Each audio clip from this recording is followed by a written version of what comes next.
আলাইকুম রহমতুল্লাহি ওয়া বারাকাতুহু। আমার ভিডিওগুলো দেখতে থাকুন, দেখতে দেখতে ভালো লাগে, ভালোবাসা হয়ে যাবে ইনশাআল্লাহ। প্রিয় দর্শক, কূটনীতি ধ্বংস করেছে যুক্তরাষ্ট্র, ভয়াবহ পরিণতি হতে পারে। আসুন বিস্তারিত। ইরানের পররাষ্ট্রমন্ত্রী আব্বাস আরাগচি জাতিসংঘ মহাসচিব আন্তোনিও গুতেরেসের কাছে একটি কড়া চিঠিতে ইরানের পারমাণবিক স্থাপনাগুলোতে যুক্তরাষ্ট্রের সামরিক হামলার তীব্র নিন্দা জানিয়েছেন। তিনি এই হামলাকে আন্তর্জাতিক সম্পর্কের এক নজিরবিহীন ভাঙ্গন হিসাবে উল্লেখ করেছেন, যার ভয়াবহ পরিণতি হতে পারে বলেন সতর্ক করেন। চিঠিতে আরাগাচি বলেন, এই উস্কানিমূলক ও অবৈধ আগ্রাসনের ফলে ব্যাপক বেসামরিক প্রাণহানি এবং দীর্ঘমেয়াদী পরিবেশগত ধ্বংসের সম্ভাবনা রয়েছে। তিনি জানান, রোববার ভোরে চালানো হামলাগুলো ইরানের উত্তর, মধ্য ও কেন্দ্রীয় আঞ্চলিক অবস্থিত 3টি শান্তিপূর্ণ ইউরেনিয়াম সমৃদ্ধকরণ উপস্থাপনাকে লক্ষ্য করে ছিল যুক্তরাষ্ট্র।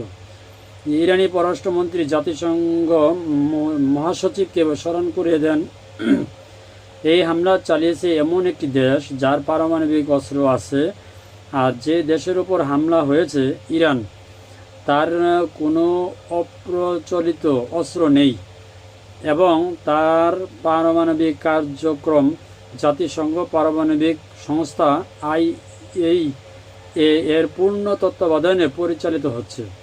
তিনি বলেন, এই নজিরবিহীন আগ্রাসন জাতিসংঘ ও বহুপাক্ষিক কাঠামোগুলোকে এক ভয়াবহ সংকটের মুখে ঠেলে দিয়েছে। আন্তর্জাতিক সম্প্রদায়কে এই পরিস্থিতির গুরুত্ব অনুধাবন করার আহ্বান জানিয়েছে আরাগচি। বলেন, জরুরি ভিত্তিতে জাতিসংঘ নিরাপত্তা পরিষদের বৈঠক ডাকা প্রয়োজন এবং পরিষদকে যুক্তরাষ্ট্রের এই হামলার বিরুদ্ধে একটি স্পষ্ট ও শক্ত এবং ধৈর্যহীন নিন্দা জানাতে হবে।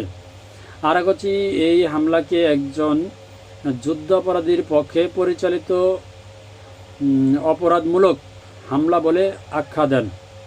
তিনি বলেন, যুক্তরাষ্ট্রকে অবশ্যই এই অপরাধের জন্য জবাবদিহি করতে হবে।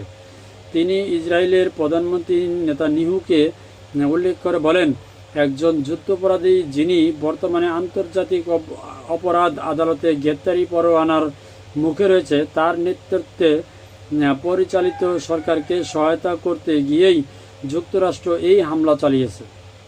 তিনি আরও বলেন, এই হামলার মাধ্যমে একদিকে পারমাণবিক অস্ত্রহীন একটি দেশকে টার্গেট করা হয়েছে, অন্যদিকে যারা পারমাণবিক অস্ত্র রাখে এবং পরমাণু অস্ত্র বিস্তার রোধে চুক্তি NPT-তে সই করেনি, সেই ইসরায়েল মূল হামলাকারী। চিঠির শেষ দিকে আরাগচি জাতিসংঘ মহাসচিবকে উদ্দেশ্য করে বলেন, আপনি জাতিসংঘের অভিভাবক হিসাবে এই অবৈধতা ও শান্তির উপর এই হামলার বিরুদ্ধে দৃঢ় অবস্থান নেবেন বলে বিশ্ব আশা করে। তিনি আরও বলেন, বিশ্ব তাকিয়ে আছে, নিষ্ক্রিয়তা শুধু এই সংকটকে তীব্রতর করবে না, বরং বৈশ্বিক নিরাপত্তাকেও আরও দুর্বল করে দেবে। আল্লাহ ইরানকে হেফাজত করুক, আমিন। ধন্যবাদ সবাইকে। আসসালামু আলাইকুম রহমতুল্লাহি ওয়া বারাকাতুহু।